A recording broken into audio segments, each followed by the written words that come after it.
2026 අලුතෙන්ම රිලීස් වුණු සූර්යාගේ කරුප්පු මූවි එක බැලුවද?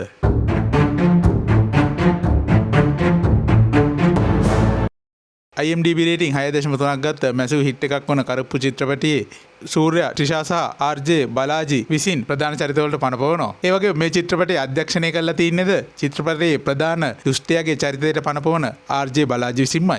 මේ චිත්‍රපටය ප්‍රදර්ශනය ආරම්භීමත් සමග විච්ච සුපිරිම දෙයක් තමයි ගොඩක් ප්‍රේක්ෂකයින්ට සිනමා හාල් තුලදීම කරුප්පු ස්වාමිව ආවේශ වීම. චිත්‍රපටයේ කතාව පැත්තට හැරුණොත් ෆිල්ම් එක පටන් ගන්නකොටම පෙන්වන්නේ කෝච්චියෙන් බහින දුවෙකුයි තාත්තෙකුගේ බෑග් ඔක්කොම හොරු ටිකක් විසින් මංගොල්ල කන සිද්ධියක්. පොලිසියට ගිහිල්ලා මේ ගැන පැමිණිල්ලක් දැම්මත් පොලිසිය කට්ටිය එච්චර මේක ගැන ගණන් ගන්නේ නැහැ. හැබැයි මංගොල්ල කාලා තියෙන පවුන් 60ක් කියලා දැනගත්තාම පොලිසිය කට්ටියත් පොඩ්ඩක් උනන්දු වෙනවා සිද්ධිය ගැන.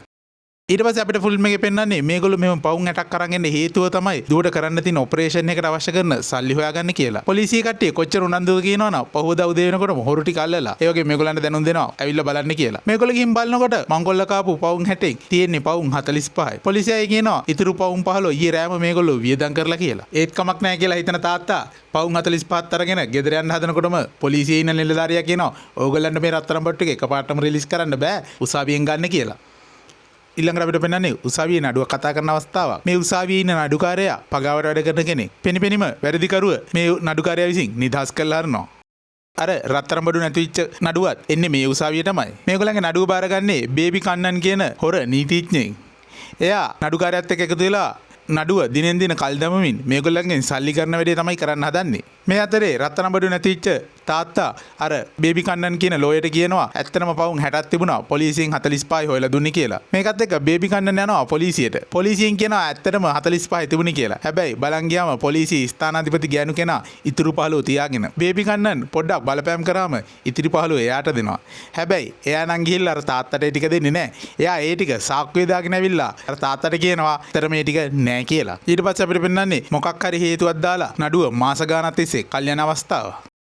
මෙහෙම කාලය ගත වෙනකොට තාත්තටයි දුවටයි තේරෙනවා මේගොල්ලෝ ඔක්කොම එකතු වෙලා ලොකු වංචාවක් තමයි මේ කරන්නේ කියලා. මේගොම ගියොත් මේගොල්ලන්ගේ රත්තරන් බට්ටු ටිකත් කවදාකවත් ගන්න හම්බ වෙන්නේ නැහැ කියලා මේගොල්ලන්ට තේරෙනවා. මේ හින්දා ඊළඟ නඩු දවසේදී තාත්තා හයියෙම කෑ ගහලා නඩුකාරයාට කියනවා ඔය රත්තරන් බට්ටු ටික නිදහස් කරන්න අපිට ඔපරේෂන් එකක් කරන්න හදිස්සි කියලා. නඩුකාරයාට කෑ ගහපු එක ගැන කේන්තියටපත් වෙන බේබි කන්නන් කියනවා හෙට ඉඳන් මං ඔයාගේ නඩුවට කතා කරන්නේ නැහැ. පුළුවන් නම් රත්තරන් බට්ටු ටික බේරගෙන පෙන්නන්න කියලා. මුකුත් කරගන්න දෙයක් නැතුව අසරණ තාත්තා උසාවි සංකීර්ණයේ තියෙන කරුප්පු ස්වාමි දේව ප්‍රතිමාව ගාවට ගිහිලා කන්නලව් කරනවා. මේක බලන් හිටපු කරුප්පු ස්වාමි දේවාරූඩින් ඇවිල්ලා බේබි කන්නන්ට පහර දෙනවා. ඒ වගේම එයා කියනවා මේ නඩුව ඉක්මනටම ඉවර කරලා දාන්න කියලා. දෙවියන්ට බය වෙන බේබි කන්න කියනවා මම හෙටම පගාව දීලා මේ නඩුව ඉවරයක් කරලා දාන්නම් කියලා. හැබැයි දෙවියන් කියනවා එහෙම නෙමෙයි නීත්‍යානුකූලව නඩුව ඉවර කරන්න කියලා. එතකොට බේබි කන්නන් කියනවා මේ උසාවියේ කිසිම නඩුවක් දෙවියන් ආවත් නීත්‍යානුකූලව ඉක්මනට නම් ඉවර කරන්න බෑ කියලා. පුළුවන් නම් මේ නඩුව ඔයා මනුස්සාවියෙන් ඇවිල්ලා විසඳලා පෙන්නන්න කියලා කන්නන් දෙවියන්ට අභියෝග කරනවා. ඊට පස්සේ අපිට පෙන්නන්නේ කරුප්පු ස්වාමීට පනපවන සූර්යා මනුස්සාවියෙන් ලෝය කෙනෙක් විදිහට ඇවිල්ලා මේ නඩුව කතා කරන අවස්ථාවක්. හැබැයි දෙවියන්ටවත් මේ උසාවියේදී නඩුව ඉවර කරගන්න හම්බ වෙන්නේ නැහැ. නඩුව තවත් දිනෙන් දින කල් යනවා. මොකද මේ උසාවියේ ඉන්න නඩුකාරයා හොඳ පගාමරුවෙක්. මේ අතරේ දුවගේ රෝගී තත්ත්වයක් උස්සන්න වෙනවා. ඒ වගේම ඇයව රෝහල් ගත කරන්න වෙනවා.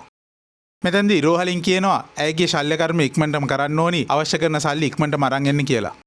මේ දවසට පස්සේ දවසේ කොහොම හරි කරුප්පු ස්වාමි සමත් වෙනවා රත්තරන් බඩු ටික උසාවියෙන් නිදහස් කරගන්න. හැබැයි ඒත් එක්කම තාත්තට ඉස්පිරිතාලෙන් කෝල් එකක් එනවා දුවෝ නැති වුණා කියලා.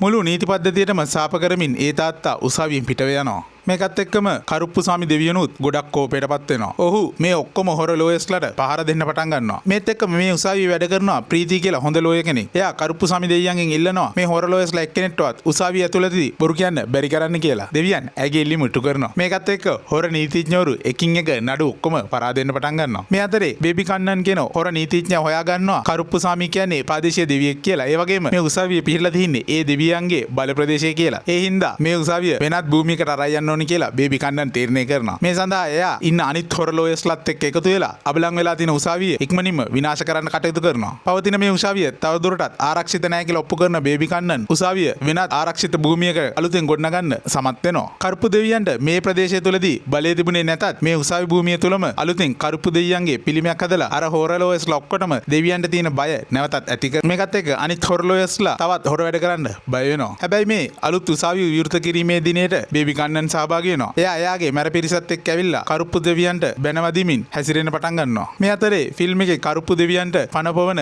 සූර්යා විසින් එයාගේම තවත් චිත්‍රපටයක් වන සිංගම් මූවී එකේ සිංගම් විදියට ඇවිල්ලා මේ හොරුන් ටිකට ගහන්න පටන් ගන්නවා. අන්තිමට එයා දේවාරූಢිය ගන්නවා අපිට පෙන්නනවා. මෙම දර්ශනය දැකපු ප්‍රේක්ෂකයන් සමහරක් දෙනෙක් සිනමා හල් තුලදී Tamanට කරුප්පු දෙවියන් ආරූඪ වුණා කියලා පිස්සුවෙන් වගේ නටන්න පටන් අරන් තිනවා. මේක මේ ෆිල්ම් එක රිලීස් වීමත් සමග ගොඩක් පොල් වල අපිට දකින්න හම්බුණා. මේකත් එක්ක මේක ගොඩක් සෝෂල් මීඩියා වලත් වෛරල් වුණා. අවසානයේ කරුප්පු සාමි විසින් බේබි කන්නන්ව ඝාතනය කරනවා. ඒ වගේම අපිට ඊට පස්සේ පෙන්නනවා අලුත් උසාවියේද කරුප්පු සාමි දෙවියන්ගේ බලය යටතේ පාලනය වෙනවා කියලා. ඒ වගේම මේ ෆිල්ම් එකේ අපිට හින්ට් එකක් දෙනවා මේ මූවී එකේ දෙවෙනි මූවී එකත් රිලීස් වෙනවා කියලා. ටැමිල් මූවීස් බලන්න කැමති අයට හොඳ මූවී එකක් විදියට මම කරුප්පු සාමි මූවී එක රෙකමන්ඩ් කරනවා. මම මේ ෆිල්ම් එකට 10න් 6ක් දෙනවා. ඔයාලත් මේ ෆිල්ම් එක බලලා දිනනවා නම් ඔයාලගේ අදහසුත් පල්ලෙන් කමෙන්ට් එකක් දාන්න යන්න. ආයිත් මේ වගේ ලස්සන මූවී රිවිව් එකකින් නැවත හමු වෙමු. ගිහින් එන්න.